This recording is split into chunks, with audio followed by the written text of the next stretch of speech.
Hey guys, I wanted to make this quick video so I can go over the Schedule A and the Schedule G when you are trying to register your vehicle with the Georgia Department of Revenue. So this is going to be for your IRP, right? So your International Registration Plan. So as you can see here, there's going to be this form, but then there's going to be all of these other documents that you're going to have to include, and then you're going to email it to commercial.vehicles@dor.ga.gov. So you're going to have the Schedule A form. There's going to be a Schedule G form, which we'll go over in a minute. You have to provide them with your certificate of insurance, copy of your driver's license. You want to do your IRS Schedule 1, which is Form 2290, which is your heavy vehicle use tax. And then if you have a lease or contract, so if you purchased your vehicle or you're financing your vehicle or something like that. Sometimes they won't call it financing. Sometimes they'll say it's leasing, even though you're not actually leased on, with a carrier or something like that. They'll just call it a lease. And so when you fill it out, there's a page that has to be notarized. So you want to make sure that you get that notarized page and send that information in. And whoever you purchase your vehicle from, they will, well, they should go over all that with you. And then because this is the initial application, we're going to check this box, new account.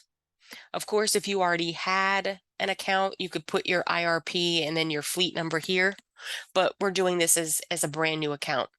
Okay, so your registrant's full legal name, and it says business or individual. So if you're going to do it under your business name, I would put your business name here. Okay, your DOT number, and then your EIN number. Your business address, your mailing address, if it's different from your business address, and then the contact person. So if it's going to be, if you're an owner operator, you would put your name there. And then, of course, your email address and phone number. Okay. What type of fleet do you have? Are you going to be a private carrier or are you going to be a for-hire carrier? If you're going to be a for-hire carrier, you can just check that box. Will the vehicles in this fleet operate interstate in the state of Wyoming? You could check yes or no, depending on if you're going to be in the state of Wyoming. And then, of course, here it says maximum gross vehicle weight. Record the maximum gross vehicle weight that each vehicle in this fleet will travel in the following jurisdictions. So the gross vehicle weight is 80,000 pounds. So you would just type in 80,000.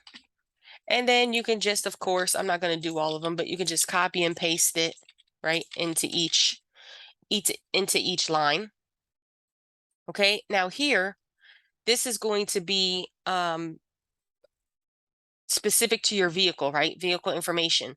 So whatever you want your unit number to be or your truck fleet number to be, that's what the number here is going to be. So if you only have one truck, you could just have your truck, number one. If you want it to be 101 or however you want to set up your fleet, then you could, put that in. If you only have one truck, but you want to have, your birthday, if your birthday is August 30th, you could put, 830 is the truck number.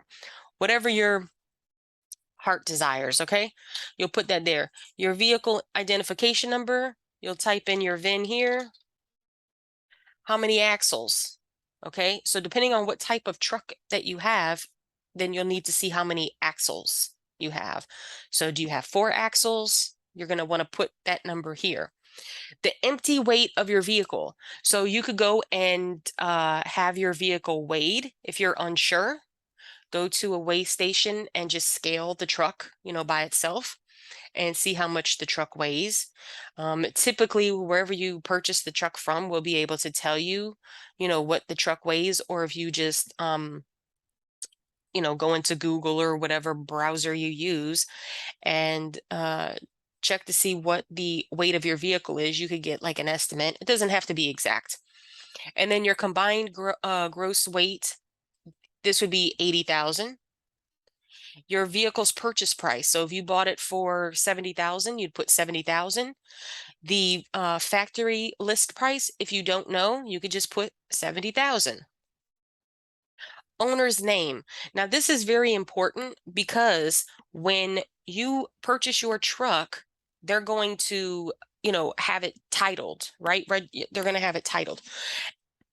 And if you purchase it from a dealership and you are financing it, or some of them will call it leasing it, sometimes what'll happen is the vehicle, the owner will be listed as the bank or the financer, whoever's financing the vehicle.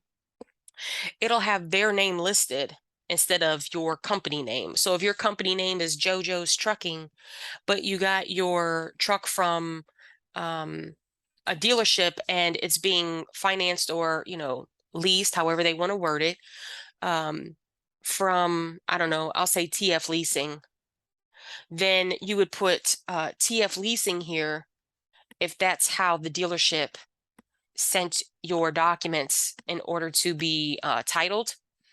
And you'll know because the dealership is going to have to give you the receipt, because you'll have to send that in along with your paperwork. And it's going to have the title number, and then it'll have who the owner of the vehicle is. And the only reason I bring that up is because that's the situation that happened with us. We are financing it through a bank. And when we went to, when I got the receipt back, it had the owner listed as the bank and not us. And so when I called the Department of Revenue, they told me that in Georgia, that's what they do sometimes. So she said it's not uncommon. And basically, once the truck is paid off, then, they would send the title, and then you have to actually redo everything so it's under your name as the owner now instead of the bank or the financer, or the leaser. And so just be careful and be mindful about where you put what you put as the owner's name. And like I said, it should show on the receipt that you get back from the dealership if you went through a dealership. And it'll have a title number on that receipt, and then that is the title number that you would put in that box. Okay, your carriers, this is just, you would put your employer identification number, and then here you would put your DOT number. Okay, then you're going to print, sign it, and then whatever your position or job title is, and then date it, and then you are done with the Schedule A. Now, again, here are the instructions. So if you have questions or you need to know about different fields, you could go through the instructions and it will tell you what you need to do. So that is the Schedule A. So the Schedule G, it tells you up here, right? The things that you're going to need to provide along with this form Schedule G. You're going to also have to provide the Schedule A. So it tells you here 5 proofs of established place of business or 3 proofs of Georgia residence. Okay, so you're going to have to do one or the other. So if you live in Georgia and your business is in Georgia, it's going to be a lot easier for you to provide the 3 separate proofs of Georgia residence. If you do not live in Georgia, then you'll probably have to do your 5 proofs of established place of business. Okay. Certificate of title receipt reflecting valid proof of the Georgia title. Okay, so this is what I was talking about with the Schedule A. When you, if you get it through the dealership, they're going to send you back a receipt, and then on the receipt it's going to have who they have as the owner, and then it's going to have the title number, which you'll have to put on that other form. And then see, it says include a notarized lease agreement if leasing. So this is if you're financing, leasing, whatever, there's going to be a document that has to be notarized, and you have to include that agreement along with this paperwork. Okay, completed form. This is the Schedule A. And then, of course, you're already going to have your certificate of insurance. You're already going to have your driver's license.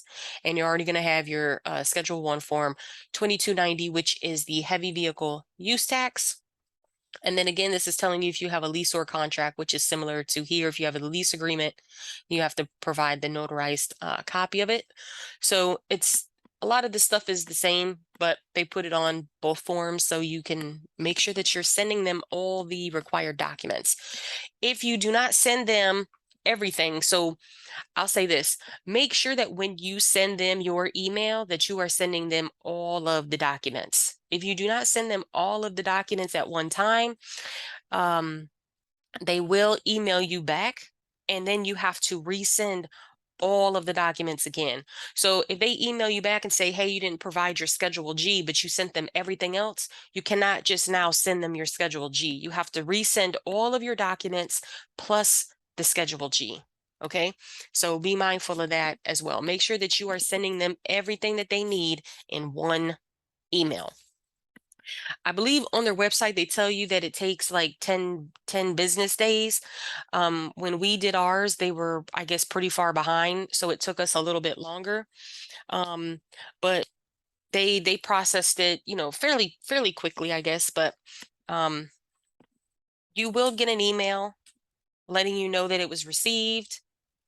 They'll tell you that it takes, X amount of days, but it may take a little bit longer. They were a little backed up. They may not be now because this was, when we did ours, it was last year. So it may be a little different now. They may be a little quicker now, but just be mindful. But you'll get an email when they've received your email with all the documents, and then you'll get an email letting you know if it's approved or if you need to send additional documents. And then if it's approved, they will give you the instructions on how you create your invoice and then how you have to pay it. So the full legal name, of course, here you're going to put your business name. And then again, you're going to put your DOT number and then your EIN. Again, business address. If your mailing address is different, you'll put it here. Contact person's name and email and phone number. Carrier responsible for safety. If you are an owner operator, you are responsible for your own safety, right? So you would put your information here. If you have a company that you're using or something that's responsible for your safety, you would put that information here. So you would put their name, their DOT number, their address, their email, their phone number. If you're an owner operator and you are responsible for your own safety, then you would put your information here. Okay. Service provider. This would be if you have a service provider. If you do not, you would leave all of this information blank. So basically, if you have someone else filling this out for you or something like that, you would put their information here. Typically, if you're doing this on your own, you would just leave this section blank. Okay, vehicle registration. Right now, as I stated, this is just an initial application. So we're going to say no current registration. Of course, if you already had a Georgia intrastate plate, you could put the plate number here. If you already had an IRP plate, you could put your plate number and then your IRP account. And then, of course, if you had an out-of-state plate, you would just put your plate number, or other, you could put your plate number. But for the sake of this video, no current registration. Okay? Have any vehicles been IRP registered under this account or any other account? Again, if this is your initial registration, you would select no. If yes, you're going to put the information here. It says the name of the account along with the name of the jurisdiction. Are you currently under any registration suspension? Check whichever box is appropriate. We'll say no. Okay, and then under penalty of perjury, right, you're gonna print your name, sign your name, and date it. And that's it. And then, of course, if you have any questions on how to complete it, you would be able to, view these instructions.